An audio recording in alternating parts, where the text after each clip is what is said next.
마태복음 13장 44에서 52절 말씀입니다.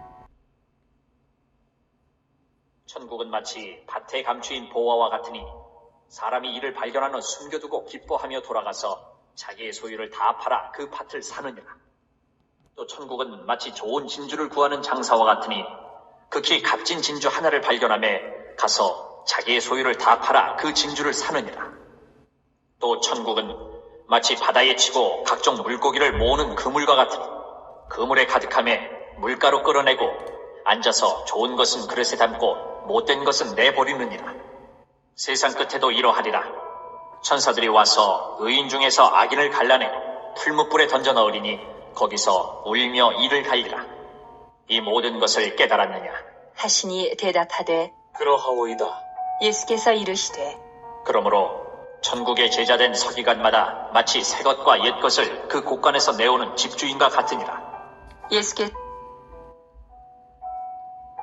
사랑하는 형제 여러분, 11월 19일 목요일 저녁 묵상에 오신 것을 환영합니다. 예수님께서 대중 설교를 하시는데 청중 가운데에는 믿음이 있는 사람들도 있고 믿음이 없는 사람들도 있습니다. 그래서 예수님께서 믿는 자들만 알아들을 수 있는 비유를 사용하십니다. 그런데 이 행동은 구약의 예언대로 성취하시는 행위였습니다. 그것이 34, 35절이죠. 네. 예수께서 이 모든 것을 무리에게 비유로 말씀하시고 비유가 아니면 아무것도 말씀하지 아니하셨으니 이는 선지자를 통하여 말씀하신 바 내가 입을 열어 비유로 말하고 창세부터 감추인 것들을 드러내리라 함을 이루려 하심이라. 이렇게 비유가 아니면 아무것도 말씀하지 아니하셨다라고 하는 것은 모든 가르침에 대해서가 아니라 천국에 대한 가르침만큼은 비유로만 하셨다. 이런 뜻입니다. 그만큼 핵심적이고 중요한 가르침이겠죠? 그것이 35절에 보면 선지자를 통하여 예언하신 것인데요. 이 선지자는 아삽의 시편 78장 2절을 인용하신 것입니다. 내가 입을 열어, 내가는 예수님입니다. 오실 그리스도께서 입을 열어 비유로 말할 것이라는 것을 아삽의 시편에서 말했죠. 그리스도께서 직접 입을 열어 계시하신다는 사실입니다. 그리고 그 계시의 내용은 얼마나 엄중한 비밀인지 창세부터 감추어진 것들을 드러내리라. 창세부터 감추어졌던 비밀입니다. 그 비밀을 말씀하시려고 천국에서 이 세상에 그리스도가 오시는 거죠. 그러니 비유로 말하는 이유가 드러내기 위해서입니까? 감추기 위해서입니까? 예, 드러내기 위해서입니다. 드러내고자 하시는 것이 예수님의 본심이십니다. 그래서 간절히 듣기를 사모하여서 듣고 깨달으라, 이런 의미죠. 이렇게 창세 때부터 감추인 엄청난 비밀을 말하니까 제발 알아들으라는 뜻으로 비유로 말씀하시는 것이죠. 비유가 아니면 결코 계시하실 수 없었습니다. 너무나 진귀한 가치를 가진 비밀이어서 그렇습니다. 자, 그러니 어제 배운 비유를 다시 들춰내어서 우리가 실행할 가르침을 복습해 봅시다. 특별한 비밀이니까 특별한 천국의 보상이 따르는 비밀들이니까요. 자, 씨 뿌리는 자의 비유는 우리에게 어떤 실천으로 천국을 얻으라 하십니까? 네, 좋은 땅처럼 천국 말씀의 씨를 끝까지 품으면 많은 결실을 내게 된다 하시죠. 말씀을 잊지 않고 품는 것이 비결입니다. 말씀 암송이 아주 좋은 방책이 될 것입니다. 가라지 비유는 어떤 실천을 원하십니까? 네, 영적인 잠에 빠져들지 말라고 하시죠. 천국 백성의 보호를 위해 사람을 쳐내지 않고 최후 심판을 기다리게 하시죠. 겨자씨 비유는 아무리 작을지라도 복음의 말씀을 뿌리라 하시고, 누룩의 비유는 사람을 변혁시키는 것이 말씀의 능력임을 알게 하시죠. 역시 누룩을 넣듯이 말씀을 넣으라는 뜻입니다. 어느 비유 하나 말씀의 능력과 무관한 비유가 없습니다. 자, 이제 오늘 읽은 44절은 밭에 감추인 보화 비유입니다. 천국은 마치 밭에 감추인 보화와 같으니 사람이 이를 발견한 후 숨겨두고 기뻐하며 돌아가서 자기의 소유를 다 팔아 그 밭을 사느니라. 밭에 감추인 보화와 천국은 어떤 점이 같을까요? 그것은 전 재산을 다 팔아도 아깝지 않을 만큼의 가치를 가졌으므로 모든 것을 대가로 줄만 하다는 점입니다. 대가 지불하라는 것입니다. 중요한 것은 천국의 가치를 발견한 사람은 어떻게든 그것을 소유하고 싶고 소유하는지를 알아서 신속하게 대가 지불을 한다는 것입니다. 대가 지불을 하기를 대단히 기쁘게 적극적으로 해서 자기가 소유하는 것이 지혜입니다. 대가 지불, 이것이 핵심입니다. 저는 교회가 바로 보화가 감추인 밭과 같다고 생각해서 교직을 버리고 기꺼이 목사가 되었습니다. 교직에서는 사람을 영원히 얻을 수 없지만 교회에서는 사람을 영원히 얻을 수 있습니다. 복음의 말씀을 전하여 회개하게 하면 하나님이 그 사람을 우리 교회를 통해서 얻으신 것이거든요. 이보다 더 귀한 보배가 있습니까? 교회는 보화가 끝없이 감추인 진귀한 밭입니다. 천국에는 사람만이 들어가니까요.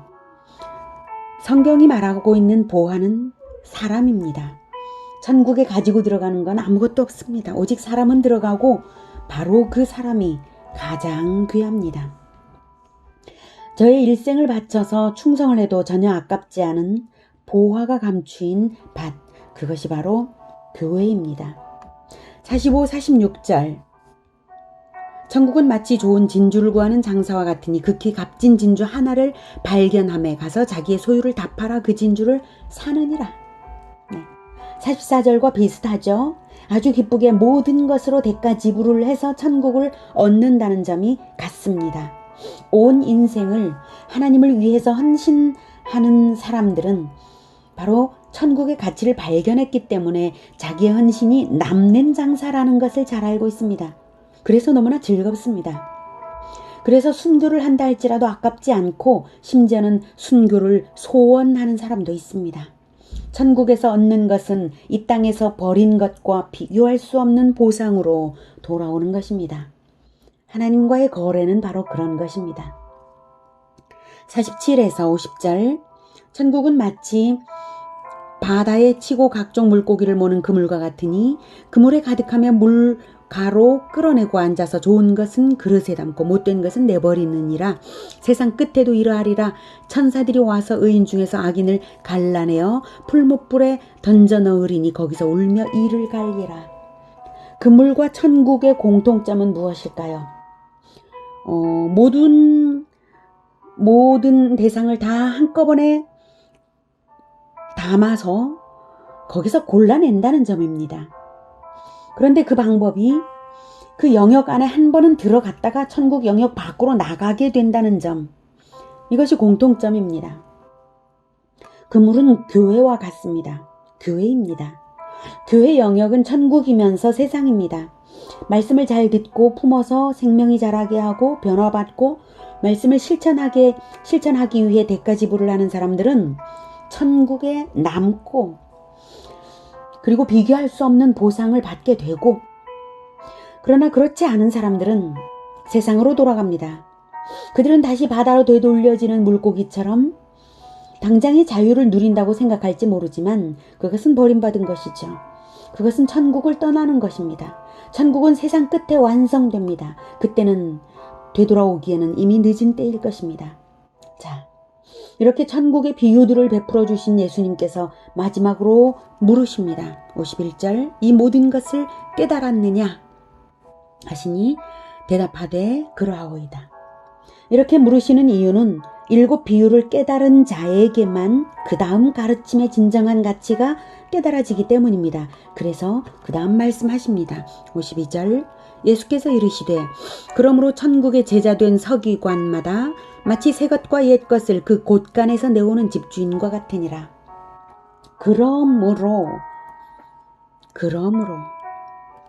앞에 7 비유가 가르치는 축복이 엄청나므로 7 비유가 천국의 비결을 가르치므로 7 비유에 대한 깨달음이 너희 제자들에게만 허락되었으므로 천국의 제자 된 서기관마다, 서기관은 신학자를 말하고요. 천국의 제자 된 것은 예수님의 제자를 말합니다. 서기관은 신학자의 라이선스가 있느냐 이 뜻이 아니라 성경에 능통한 사람이죠. 네, 천국의 제자, 예수님의 제자입니다. 제자는 학생과 다른 것 아시죠? 제자는 자기 스승을 그대로 본받는 자를 제자라고 합니다. 복제품이죠. 스승의 복제품. 교실에 앉아 알아듣고 끄덕이는 정도의 사람이 아니라 스승과 함께 다니고 스승의 정신세계를 자신에게 복사하고 스승의 실천 방식대로 실천하고 스승의 목적을 공유하여서 동일한 방식으로 제자와 동행하며 가르치는 사람이 제자입니다. 제자는 스승이 되어야 제자입니다. 그렇게 진리와 실천으로 제자화를 하여 제자의 계보를 잇는 사람들이 제자입니다. 그런 천국의 제자 된 서기관, 성경에 능통해야 하는 것은 제자의 기본입니다. 그런 점에서 저는 아주 부끄러운 수준이어서 최선을 다해 노력해야 한다고 생각합니다. 제자가 얼마나 성경에 능통해야 하는가, 그럴 때 받는 혜택이 무엇인가를 그 다음 말씀하십니다. 마치 새 것과 옛 것을 그 곳간에서 내오는 집주인과 같으니라. 제자된 서기관이 관리하는 곳간이 있다는 것입니다. 곳간이라고 표현하신 것은 모든 자원이 쌓여 있는 곳이라는 의미입니다. 제자된 서기관의 권한에 그 자원의 곳간이 그의 권한에 달려있다는 것입니다. 그 자원들이란 무엇일까요? 모든 자원이죠. 인생이 살아갈 때 필요한 모든 것들. 물질적 자원, 문화적 자원, 영적 자원, 육체적 자원 등등. 다양한 종류의 모든 자원일 것입니다. 그 자원의 곳간에서 자원을 내오는 것은 집주인만이 할 수 있는 것인데 원래는요. 그런데 바로 그 권한을 천국의 제자된 서기관에게 천국의 집주인 예수님이 허락하셨다는 것입니다.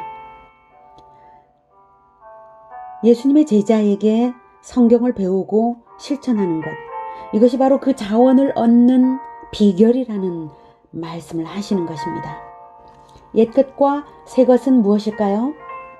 천국의 제자된 서기관에게 그 자원들을 받는 방법은 무엇일까요? 네, 서기관은 신학자이므로 옛것과 새것은 구약성경과 신약성경을 말합니다. 천국의 제자된 서기관에게 곳간의 자원을 받는 방법은 성경의 진리를 배우며 제자가 되는 것이 바로 그것입니다. 교회가 성경의 진리를 잘 가르치는 목사에게 잘 배우는 것은 놀라운 축복입니다. 천국의 곳간을 주님께서 우리에게 맡겨주시는 것이 이것입니다. 그래서 저는 성경을 열심히 가르치는 이 일에 최선을 다하고자 합니다. 천국의 곳간에서 나오는 것은 새 것과 옛 것입니다. 성경의 진리는 신약에만 있는 것이 아니라 오히려 구약에서부터 진리의 기초를 놓았고 구약을 바탕으로 신약에서 완성된 것입니다. 구약과 신약의 진리의 보화를 곳간에서 자유로이 내오는 곳간지기가 된다는 것은 마치 잘 정리된 대형마트처럼 진리가 정돈되고 필요를 가진 고객들에게 적합한 자원을 즉시로 찾아서 제공해 줄 수 있는 성실한 마트 직원처럼 성경의 지식이 정리된 것이라고 저는 생각합니다. 그 수준을 생각하면 저는 죽었다가 인생을 새로 살아야 할 사람이라고 생각합니다. 하지만 포기하지는 않습니다. 그래서 어떻게든 성경을 배우고 가르치려고 하고 그럴 때마다 주님께서 은혜를 주셔서 그때그때 가르쳐 주십니다. 그래서 저는 지금 천국의 곳간 거대한 대형마트를 계속해서 정리하고 또 정리하는 그러한 직원처럼 성경을 공부하고 있습니다. 깨달을 때마다 또 저는 생각하기를 이 귀한 진리를 내가 실천해야 하는데 공부만 하느라 실천할 시간이 부족하구나 하고 한숨을 쉽니다. 성경 공부는 반드시 실천과 변화로 나타나야만 증명되는 것입니다. 우리 교회의 배움과 실천이 멈추지 않기를 바랍니다. 그리고 계보를 이어가며 천국의 곳간을 함께 누리는 교회 공동체가 되기를, 그리고 끝없는 계보가 되기를 축복합니다. 기도하겠습니다. 하나님, 우리에게 너무나 놀라운 비유로서 우리를 가르쳐 주시니 정말 감사합니다.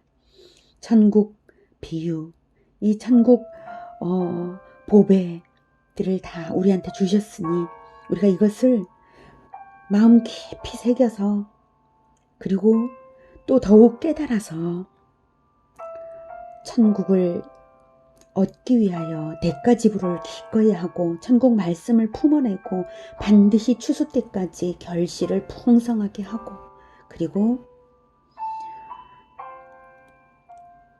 천국을 누리는 우리 모두가 되게 하여 주시옵소서. 그리고 천국의 제자된 서기관이 되게 하여 주시옵소서. 그리하여서 예수님처럼 천국을 확장하는 천국의 건국 공신들이 되고 영원한 복을 누리는 우리 모두가 되기를 간절히 원합니다. 예수님의 이름으로 기도드립니다. 아멘. 이어지는 시간은 개인 기도 시간입니다.